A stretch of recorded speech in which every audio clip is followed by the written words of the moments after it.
TR sir வந்து எந்த music டைரக்டருக்கும் அவர் பாட்டு எழுதிலாம் பாடுவார். ஆனால் அவரே பாட்டு எழுதி அதெல்லாம் பண்ண மாட்டார். என்ன மாதிரி ட்ரை பண்ணுறோன்னா ட்ரை பண்ணுறதுக்கே யோசிக்கிறாங்க. நேம்டு பர்சன் சொன்ன இதுக்கப்புறம் நேம் உங்களுக்கு தான் கிடைச்சிருச்சு இல்லை?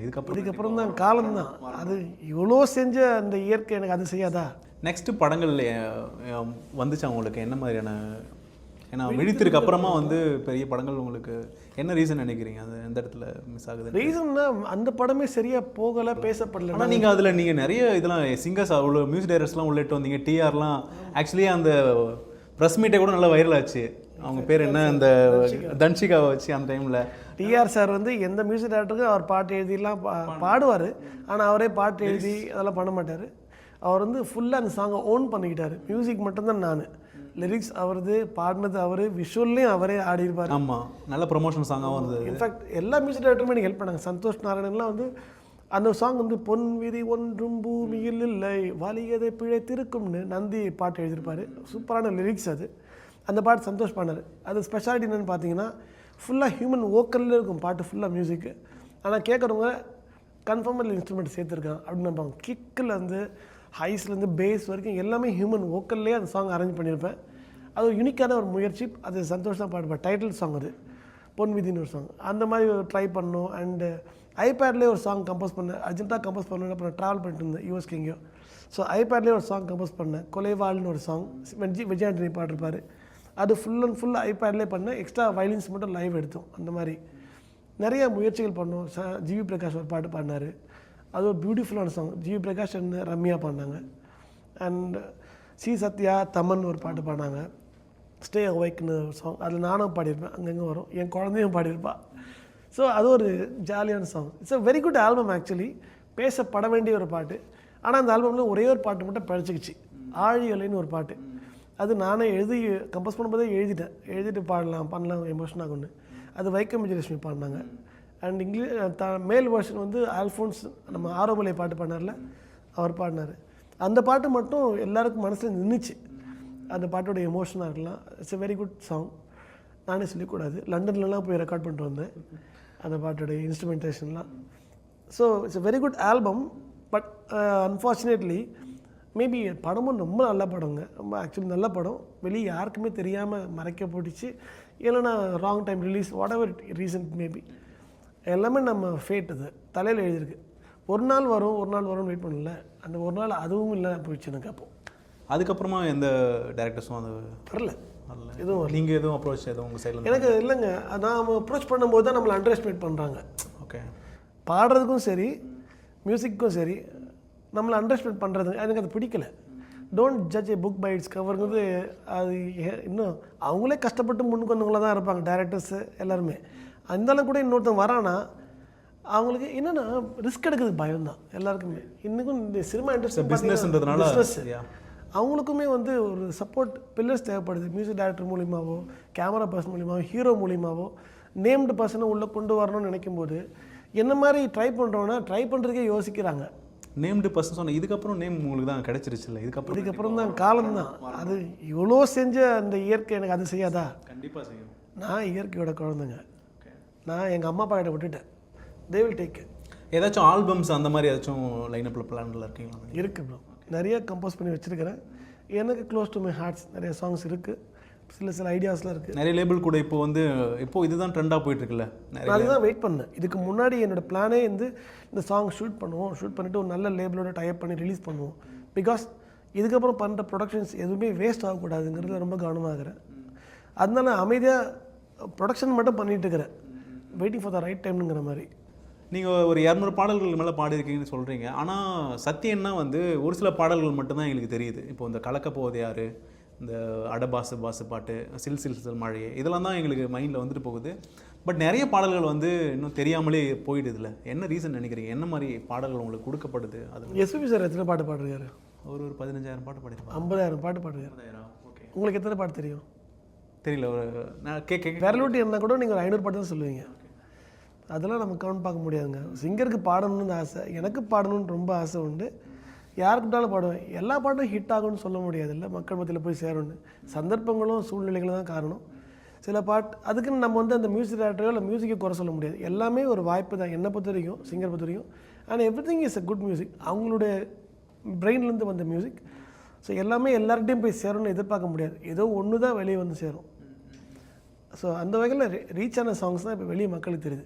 ரீச் ஆகாத சாங் நிறையா இருக்குது. ஐ திங்க் விக்கிபீடியாவில் கொஞ்சம் இருக்குது, எனக்கு விக்கிபீடியாவில் இல்லாதது நிறையா இருக்குது. எனக்கு கேட்டால் எனக்கே தெரியாது, லிஸ்ட் தெரியாது, ஞாபகம் இல்லை. விக்கிபீடியாவில் இல்லாத பாட்டு, இந்த பாட்டு நான் தான் பாடியிருக்கேன், இந்த சாங் இன்னும் மக்களுக்கு தெரியல, நான் தான் பாடினது, அந்த மாதிரி ஹிட்டான சாங் அந்த மாதிரி தான் இருக்கா? விக்கிபீடியாவில் இல்லாத பாட்டுன்னா எனக்கே தெரியாது ஆக்சுவலி. அது மாதிரி விக்கிபீடியாவில் இருக்க பாட்டில் நிறைய பாட்டு மக்களுக்கு தெரியாது. அந்த மாதிரி சாங்ஸ்லாம் இப்போ கூட ரீசெண்டாக மரியா மனோகர் ஒருத்தர் நானும் ஸ்ரேயா கோச்சலும் பாடின ஒரு பாட்டு பெட்டிக்கடன் படம் அதை ரிலீஸ் பண்ணியிருந்தாரு. ஆமாம், அப்போது அது அவர் ரிலீஸ் பண்ணும்போது தான் எனக்கு ஞாபகம் வருது, ஆமாம் இல்லை இந்த பாட்டு நம்ம பாடுங்கன்னு. That is what. இது வந்து யாருக்கும் தெரியாது. ஸ்ரேயா கோஷல் கூட பாடுறாங்க. It's a very good beautiful song, but யாருக்கும் தெரியாது. நான் உங்களுடைய சாங்ஸ்லாம் பார்க்கும்போது எல்லாமே வந்து சத்யன் சிங்கிளாக ஓக்கல் இல்லாமல் இந்த 2-3 சிங்கராக மிக்ஸ் பண்ணி பாடுறதுனால கூட்டத்தில் ஒரு ஆளாக போய் ஒரு சில சாங்ஸ்லாம் அதுதான் மோஸ்ட்லி நீங்கள் சொன்ன ஹிட் சாங்ஸ் எல்லாமே இந்த காம்பினேஷன்ஸில் தான் நிறைய. அதனால உங்களுடைய வாய்ஸ் எதுன்றதே எங்களுக்கு இப்போ நீங்கள் தீய தேயான்னு ஒரு பாட்டு இருக்குது, இதே விஷயம் என் மனசுலேயும் இருக்குது. உங்கள் பாட்டு உங்களுடைய போர்ஷன் எதுன்னு எனக்கு தெரியல. தோஸ்து படா தோஸ்துன்னு இருக்குது, அதில் ஹரிச்சரன் பாடுறாப்புல, நீங்கள் பாடுறீங்கன்னா 2-3 பேர் பாடுறாங்க, எல்லாம் ஃபிலிப்ஸ் தான். எல்லாமே ஃபிலிப்ஸ் தான். பட் சொல்கிறேன் இல்லையா, நம்ம ஒரு சிங்கருக்கு வந்து அங்கீகாரம் வந்து சோலோ சாங்ஸ். இப்போ எனக்கு வந்து எடுத்த உடனே கலக்க போகிறது யார், ஃபுல் சாங் நான் பாடுதுன்னு சொன்னால் அந்த உலகம் நான் கன்ஃபார்மாக பார்த்துருக்கோம். அது கமல் சாரும் பாடிருக்காரு, சத்யனும் பாடுறாரு. எந்த பேர் பெரிய பேரோ அந்த பேர் தான் பார்ப்போம். அது ஆம்பளைக்கு பிள்ளைக்கு பாட்டு கூட 3 பேர் பாடிருக்கிறோம். கிருஷ்ணராஜ் என்ன பாடுறப்பாரு, வேல்முருகன் பாடுறப்பார், நான் பாடிருப்பேன். ஸோ எங்கள் 3 பேரில் அப்போ யார் ட்ரெண்டிங், வேல்முருகன் தான் ட்ரெண்டிங். ஸோ வேல்முருகன் பேர் தான் எல்லாருக்கும் தெரிஞ்சுது, யாருக்கும் என் பேர் தெரியல. எல்லாரும் என் நண்பர்கள் தான், அவங்கள நான் ப்ளேம் பண்ணல. இது மக்கள் மற்றும் மக்களையும் குறை சொல்ல முடியாது.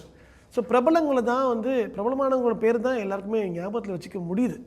ஸோ மற்றவங்கள யாரும் கன்சிடர் பண்ணுறதில்ல. அதே போல் 4 பாட்டு ஒரு ஹீரோக்கே 4 பேர் பாடுற காலங்கள்லாம் வந்துச்சு இல்லையா. அப்படி போகும்போது கிரெடிட்ஸ் யாருக்குமே ப்ராப்பராக போய் சேராது. ஒரு சோலோ சாங் ப்ராப்பராக சோலோ சாங்ஸ் யார் நிறையா பாடுறாங்களோ அவங்களுக்கு தான் அந்த பேர் நிலையாக நிற்கும். ஸோ அந்த காலம் வரணும்னு நான் வெயிட் பண்ணிகிட்டே இருக்கிறேன். நான் அது அந்த சில் சில் சில் மழையை சோலோவாக இருக்குது, அடபாசு பாசு அந்த பாட்டு சோலோவாக இருக்குது, அண்ட் ஒரு சில பாடல்கள் தான் இருக்குது. Most of the hit songs எல்லாமே மிக்ஸ் பண்ணி தான் இருந்தது. கனவிலே பாட்டே வந்து மிக்ஸ் பண்ணியிருக்கோம். என்னென்னா அங்கே அந்த பாட்டு கனவிலே பாட்டை கம்போஸ் பண்ண டைம்லேருந்து நான் கூட இருந்தேன். சரணம்லாம் வந்து இன்னொரு சிங்கரும் பாடிருப்பாங்க, ஃபீமேல் சிங்கர் ஸ்வேதா பாடிருப்பாங்க. நான் சொல்ல அந்த லைனை நான் பாடுறேன்னு சொல்லுவேன். இல்லை எங்களுக்கு அதான் வேணும் அப்படின்னு அவங்க ஸ்ட்ராங்காக நிற்கும்போது அது ஒரு ஸ்டைல் ஆஃப் எக்ஸ்பீரியன்ஸ் மக்களுக்கு கொடுக்கணுன்றதுக்காக மிக்ஸ் பண்ணி அவங்க பிரெயின்லேயே அந்த டியூனாக இருக்குது.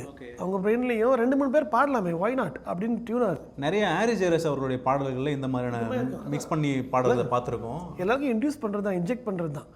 ஸோ அவங்களுக்கும் டியூனாக 2-3 பேர் பாடம் என்ன அப்படிங்கிறது அவங்களோட தாட்டில் இருக்குது. ஸோ அலட்சியமாக விட்டுறாங்க. ஆனால் அது சிங்கர்ஸ் கிரெடிட்டே போய் சேராதுங்கிறது அவங்களுக்கு தெரியல. ஸோ ஒரு டேரக்டருக்கு மட்டும் பேர் 2-3 டேரக்டருக்கு போட்டால் ஒரு படத்துக்கு போட்டால் அந்த டேரக்டருக்கு ஒத்துப்பாங்களா? அந்த ஹோல் கிரெடிட் அவங்களுக்கு வரணும்னு நினைப்பாங்கல்ல. ஸோ அவங்களுக்கு மட்டும் அந்த ஆசை இருக்கும்போது எல்லா ஆர்டிஸ்ட்டுக்குமே ஆசை இருக்க தான் செய்யும். அதை அவங்க கன்சிடர் பண்ணால் விட்டது நாம் கொஸ்டின் பண்ணுற இடத்துல நம்ம அப்போ கிடையாது. அதனால் கிடைக்கிற வாய்ப்பை தான் பிடிக்கிற நிலவில் இருப்போம். ஸோ அது வாய்ப்பை பிடிச்சிட்டு ஓடிட்டு இருந்தால் இப்படி தான் எதுவுமே கிடைக்காம போகும் ஒரு காலத்தில். ஆனாலும் வெயிட் பண்ணணுங்க, வெயிட் பண்ணுவோம், ஒரு டைம் வரும் நமக்கான சாங்ஸ் கிடைக்கும் அப்படின்னு வெயிட் பண்ணிகிட்டே இருந்தேன். அது ஒன்று. ஆனால் உங்களுடைய ஜேர்னியை பார்க்கும்போது எனக்கு என்ன பர்சனலாக தோணுச்சுன்னா, நம்மளுடைய கடமையை கரெக்டாக பண்ணிகிட்டே போயிட்டுருக்கணும். என்றைக்காக இருந்தாலும் ஒரு நாள் வந்து அந்த ரெகக்னேஷன் வந்து மக்கள்கிட்ட போய் ரீச் ஆகிடும் அப்படின்றது தான். ஏன்னா நீங்கள் இவ்வளோ பாடல்கள் பாடினாலும் என்றைக்கோ ஒரு நாள் பாடின ஒரு ரோஜா ரோஜா பாட்டு வந்து இப்போது கொண்டு வந்து ஒட்டுமொத்த எல்லாத்தையுமே திரும்பி பார்க்க வச்சிருச்சு. ஸோ அது வந்து ஒரு மிகப்பெரிய ஒரு இன்ஸ்பிரேஷனாக தான் நான் ஃபீல் பண்ணுறேன். எனக்கு நீங்கள் வந்து நிறைய பாட்டு பாடினீங்க, ஆனால் கடைசியில் நம்ம ரோஜா ரோஜா பாட்டுன்னு பாடாமலே இருக்கணும். எனக்கு அந்த பாட்டை பாடுங்க. இப்போது நிலத்தினில் நிழல் விட ஏங்குவேன், நிழல் விழுந்த மணலையும் அடியனில் தாங்குவேன், உடையனை எடுத்து என்னை ஒடுத்து நூலாடை கொடி மலர் இடையினை ஒருத்தும் ரோஜா, உன் பேர் மெல்ல நான் சொன்னதும் என் வீட்டு ரோஜாக்கள் பூக்கின்றன, ஓர் நாள் உனை காணாவிடில் எங்கே உன் அன்பென்று கேட்கின்றன, நீ வந்தால் மறுகணம் விடியும் என் வானமே, மழையில் நீ நனைகையில் எனக்கு காய்ச்சல் வரும், வெயில் நீ நடக்கையில் எனக்கு வேலை வரும், உடல்கள் தான் 2 உணர்வுகள் ஒன்று, ரோஜா ரோஜா ரோஜா ரோஜா ரோஜா ரோஜா ரோஜா ரோஜா ரோஜா ரோஜா ரோஜா